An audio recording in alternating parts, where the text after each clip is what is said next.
अस्सलाम वालेकुम। उम्मीद है आप ठीक होंगी। आज हम बात करेंगे नैरेटिव बेस्ड एसे पर कि नैरेटिव बेस्ड एसे क्या होता है, इसका डिफिनीशन, इसके पार्ट्स, इसके स्ट्रक्चर और इसके एग्जांपल्स, सारी चीज़ों को वन बाय वन डिस्कस करेंगे।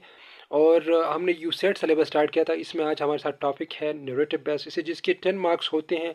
और बहुत ज़्यादा अच्छा, अगर आप इसी तरह लिखिए जिस तरह मैं भी बता रहा हूँ, इस तरह आपने इसी तरह हर एक चीज़ को लिखा तो आपकी कंप्लीट मार्क्स होगी। 10 बाई 10 मार्क्स आपकी होगी। और ये मार्क्स बहुत इंपॉर्टेंट है। यूसेट में आपको 70 प्लस कम से कम स्कोर करना होता है स्कॉलरशिप एलिजिबिलिटी के लिए। तो अगर आप यहाँ से 10 मार्क्स ले लें तो ये आपका बहुत, और ये बहुत आसान होता है, इतना मुश्किल नहीं होता इसमें। अगर अभी मैं एक्सप्लेन करता हूँ तो आप देखेंगे ये बहुत ज़्यादा आसान होता है, मुश्किल इसमें कुछ नहीं होता। तो आपने इसी तरीके से लिखना है जिस तरह मैं बता रहा हूँ। तो इस वीडियो में हम इसकी डिफिनीशन, इसके पार्ट्स, इसकी हर एक पार्ट की आप कैसे कैसे लिखेंगे हर एक पार्ट को, और इसमें क्या क्या चीज़ें होने ज़रूरी हैं, और इसकी एग्जांपल लास्ट में मैं डिस्कस करूँगा। इसको आप उर्दू में भी लिख सकते हैं, इंग्लिश में, लेकिन इंग्लिश वाला जो है वो आसान है। इसमें आप लिख के तो आपके मार्क्स फुल आते हैं और इसमें अट्रैक्टिव भी आते हैं। वहाँ पर उर्दू में आपके साथ वोकेबलरी ज़्यादा होती है, लेकिन वहाँ पर इतने इतने ज़्यादा आप अट्रैक्टिव नहीं बना सकते इसको। तो यहाँ पर आप अगर आपके साथ वोकेबलरी थोड़ी कम भी हो तो फिर भी आप कोशिश करें कि इंग्लिश में आप लिखें तो अच्छा होता है, क्योंकि यहाँ पर आपके मार्क्स ज़्यादा आते हैं और यहाँ पर आसान होता है, इतना मुश्किल नहीं होता। तो और टॉपिक्स भी इसके बहुत आसान आते हैं। जो भी आता है टेस्ट में 3 आते हैं, 3 में से आपने एक सेलेक्ट करना होता है, उस एक के थ्रू आप जाना है, एक के ऊपर आपने बात करनी है। सो हम आते हैं नैरेटिव बेस्ड एसे की डेफिनेशन की जानिब। सबसे पहले narrative based essay is an essay that includes a story about a personal experience. किसी पर्सनल चीज़ के एक्सपीरियंस के बारे में कोई पर्सन जो है वो अपने पर्सनल एक्सपीरियंस के बारे में एक स्टोरी जिस तरह होता है वो यहाँ पर ऐसे के फॉर्मेट में बयान करना होता है। तो नैरेटिव बेस ऐसे जो होता है वो एक्चुअली वो एक स्टोरी होती है। जिस तरह फॉर एग्जांपल एक स्टोरी, एक बंदा लिखता है कि the first day of school. So एक स्टोरी की तरह भी आप लिख सकते हैं, लेकिन यहाँ पर इसके आप ऐसे बना रहे हैं। तो ऐसे बनाने के लिए आपको क्या क्या चीज़ ज़रूरी है वो हम बाद में डिस्कस करते हैं, क्या क्या आपको ज़रूरी है कि आप इसको ऐसे बनाएं। लेकिन सबसे पहले आपने ये जानना है कि नैरेटिव बेस ऐसे होता क्या है।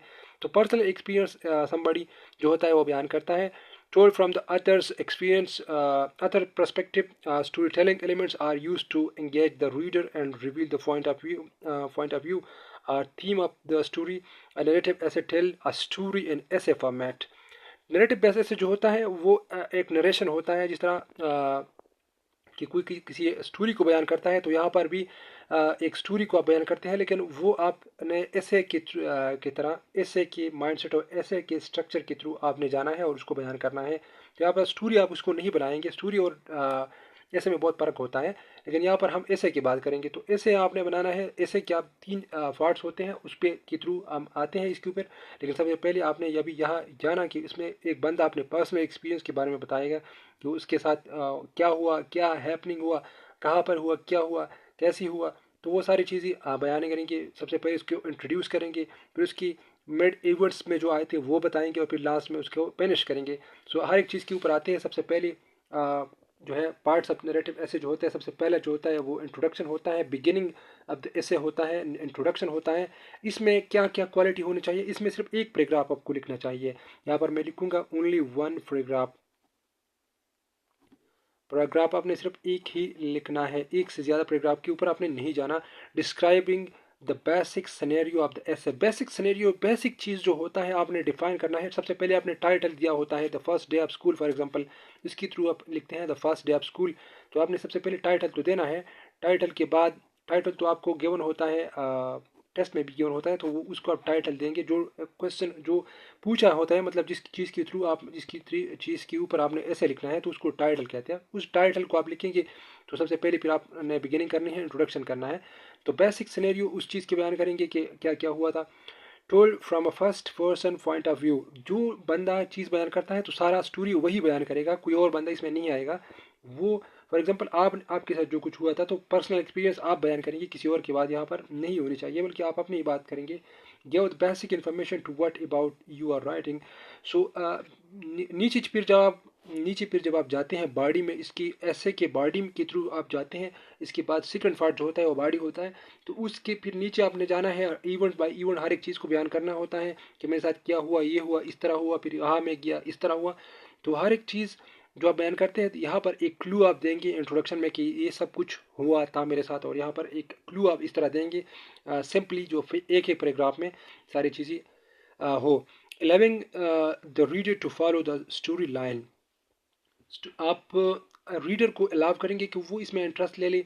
वो जो आपने चीज़ बयान किया होता है सबसे पहले इंट्रोडक्शन के पहले पैराग्राफ में, तो आप रीडर को इतना कन्विंस करें, इतना इंटरेस्ट उसको बनाए, उसका इतना अट्रैक्टिव बनाए इस अपनी इंट्रोडक्शन को, कि वो मजबूर हो जाए इस पर कि आपका वो सारा जो आपने नीचे बॉडी में इसके में कुछ लिखा है या कंक्लूजन में जो कुछ लिखा है आपने, तो आप वो भी देखिए।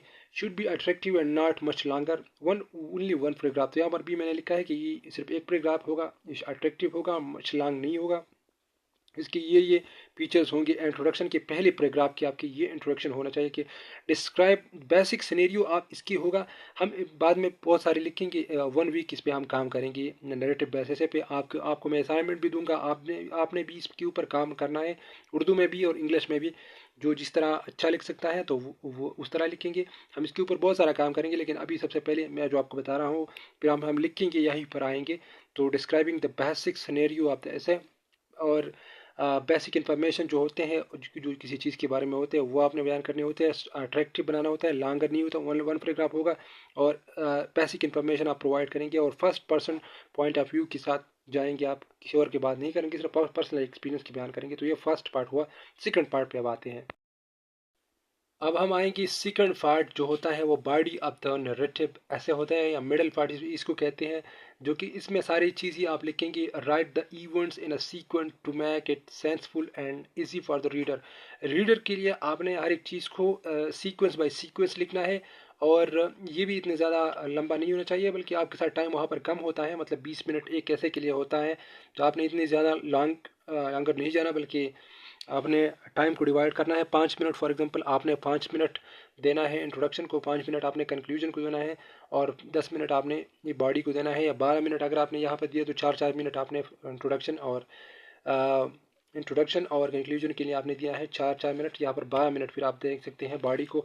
तो इस तरह आप टाइम को डिवाइड करेंगे, ताकि आपके साथ टाइम की कमी ना हो फिर। सो और यहाँ पर आपने हर एक इवेंट्स जो आपके साथ जो कुछ हुआ था सुबह से दोपहर तक, for example first day of school है, तो सुबह से जो दोपहर तक आपके साथ जो कुछ हुआ, वो सीक्वेंस बाय सीक्वेंस सेंसफुल अंदाज में आपने बयान करना है, कि to make it easy for the reader explain all the points one by one in a sequence. No titles or heading. यहाँ पर ऐसे अगर आपने एक बार शुरू किया, तो वहाँ पर आप कोई टाइटल आपने नहीं देना, न हेडिंग देना है। सबसे पहले जो ऊपर आपने टाइटल दिया, for example the first day of school, तो जिस चीज़ के ऊपर आप ऐसे लिखते हैं, तो वो तो आप सबसे पहले टाइटल लिखेंगे, लेकिन दोबारा किसी और हेडिंग्स की या टाइटल्स की ज़रूरत नहीं होती। फिर आप सीधा स्मूथली जाएंगे और एक चीज़ को 1 बाय 1 लिखेंगे। बिगिनिंग से एंड तक आपने कोई भी इस तरह के हेडिंग्स और टाइटल नहीं देनी, बल्कि सिर्फ आपने फर्स्ट टाइटल जो दिया है फर्स्ट डे ऑफ स्कूल, तो वो काफ़ी है। आगे आपने सिर्फ इसी अंदाज में लिखना है, जो कि मैं अभी बता रहा हूँ। Do not go for a longer format in exam point of view, 2 to 3 sentences per paragraph will be enough. So exam point of view आपके साथ टाइम इतना ज़्यादा नहीं होता, बल्कि टाइम कम होता है। 20 मिनट्स एक ऐसे के लिए होता है आपके साथ। आप इसको अट्रैक्टिव भी बनाते हैं, तो इतने ज़्यादा पैराग्राफ आपके पास नहीं होते। तो आपने 2 to 3 या मैक्सिमम 4 पैराग्राफ के ऊपर आपने जाना है। सेंसफुल पैराग्राफ बनाने हैं, और उसको अच्छी तरह हर एक चीज़ को एक्सप्लेन करना है। हेडिंग्स आपने नहीं देनी किसी भी चीज़ के ऊपर आपने इस तरह हेडिंग वगैरह टाइटल वगैरह नहीं देनी, बल्कि स्मूथली आपने जाना है। और लॉन्गर फॉर्मेट पे आपने नहीं जाना, बल्कि शार्टली 2-3 पैराग्राफ में अपनी बातें करें जो आपके साथ हुआ था, जो आपका पर्सनल एक्सपीरियंस है। offers an opportunity for a reader to make interest in your way of storytelling। जिस तरह आप स्टोरी बयान करते हो बॉडी में, जिस तरह आप स्टोरी यहाँ पर बयान करते हो इंट्रोडक्शन में, तो आपने इसी चीज़ को इंट्रोड्यूस किया कि मैं एक दिन, जिस तरह कि हम स्टोरी बयान करते हैं कि once upon a time there was a crow, the crow was very thirsty. तो यहाँ पर ये एक सिनेरियो है कि कहीं एक कौवा था, वो बहुत प्यासा था, वो इधर उधर के पानी की तलाश में जा रहा था। तो ये एक स्टोरी का बेसिक सिनेरियो होता है, उसको कहते हैं इंट्रोडक्शन। बाद में जो कुछ हुआ, फिर वो गया, उसके साथ जो कुछ हुआ, वो तो ये वही तो एक स्टोरी है थर्स्टी क्रो वाला। लेकिन यहाँ एक स्टोरी को भी आप ऐसे के फॉर्म में लिखते हैं, तो इसको कहते हैं नैरेटिव बेस ऐसे। तो यहाँ पर आप अब opportunity opportunity for reader to make it to take interest in your way of story telling. जिस तरह आप स्टोरी बयान करते हैं यहाँ पर ऐसे में, तो रीडर आपकी स्टोरी में इंटरेस्ट रखिए, आपने इस तरह लिखना है। फिर पार्ट नंबर 3 जो है कंक्लूजन ऑफ द ऐसे, जो कि फिनिशिंग टच होता है, वो ये भी आपने एक पैराग्राफ में करना है। और ये इसके लिए क्या रूल है आपके पास, give a short interesting and informative finishing touch to your essay for the reader. So आपने अपनी ऐसे को, जो आपने स्टोरी, यहाँ पर स्टोरी ऐसे फॉर्मेट आपने स्टार्ट किया है, तो यहाँ पर फिनिश में आपने एक पैराग्राफ और लिखना है। एक पैराग्राफ आपने इंट्रोडक्शन में लिया, तीन मैक्सिमम 3 to 4 पैराग्राफ्स आपने बॉडी में लिए, यहाँ पर एक पैराग्राफ आप और लिखेंगे, जो कि वो पैराग्राफ होगा, वो आपने कंक्लूड करना है कि मेरा ये है वो है। तो आपने वो बताना है कि फिर लास्ट में क्या हुआ, आखिर में जो कुछ हुआ सारी दिन का आपने यहाँ पर समराइज़ करना है, यहाँ पर इसकी कंक्लूड करना है कि फिर ये हुआ। तो उसको शॉर्टली इंटरेस्टिंगली इंफॉर्मेटिवली, जो कि सब कुछ यहाँ पर आप छुपा लेंगे इसी एक पैराग्राफ में। डू नॉट एक्सीड दिन ऑफ पैराग्राफ, एक पैराग्राफ से ज़्यादा नहीं जाना चाहिए आपको, क्योंकि फिर ये भी आपसे ज़्यादा टाइम लेगा। Provide more information in little words, थोड़ी सी अल्फाज में आपने बहुत ज़्यादा कुछ बयान करना है यहाँ पर कंक्लूजन में। यहाँ पर इसकी एग्जांपल में है, the first day of school, the first travelling in aeroplane, the first the first day at my new company. So new company में the first day at my new company. So यहाँ पर आप इस तरह कुछ भी जो है पर्सनल एक्सपीरियंस आपके होती है वो आप लिख सकते हैं, और इसको अपनी स्टोरी टेलिंग करते हैं। तो बाद में हम इसके ऊपर अब हमने आना है और हम लिखेंगे अब हम लिखेंगे 2 से 3 ऐसे, जिसकी ये सारी क्वालिटी इसमें होगी। तो हम ग्रुप में वो बयान करेंगे और ग्रुप में इसको एक्सप्लेन करेंगे। और मैं आपको असाइनमेंट भी दूंगा इसी हवाले से, ताकि वो असाइनमेंट इसी तरह आपने 1-2 जो है नैरेटिव बेस ऐसे बनाना है। तो इस वीक में हम यही नैरेटिव बेस ऐसे के ऊपर जाएंगे, और संडे को इसका संडे टेस्ट भी होगा। अगली वीक में फिर हम आर्ग्यूमेंट्स बेस ऐसे के थ्रू जाएंगे, और फिर उसमें उस पर एक वीक काम करेंगे। सो हम इन दोनों में पक्के हो जाएंगे। 10 मार्क्स इसके होते हैं और 15 मार्क्स जो होते हैं और आर्ग्यूमेंट बेस ऐसे के होते हैं। तो सबसे पहले हम इसके ऊपर काम करेंगे, उर्दू में भी इंग्लिश में भी। सो आज हमने ये डिस्कस किया। इंशाल्लाह अब हमने ग्रुप में इसके ऊपर आना है और यही चीज़ें लिखने हैं कि अब हम इसको कैसे लिख सकते हैं। यहाँ पर तो हमने इसकी फीचर्स बताई, लेकिन हम अब हम देखेंगे कि हम इसको कैसे लिखते हैं। तो इंशाल्लाह कल हम इसके ऊपर आएंगे और इसको लिखेंगे कि कैसे हम इसको लिख सकते हैं। Thank you so much.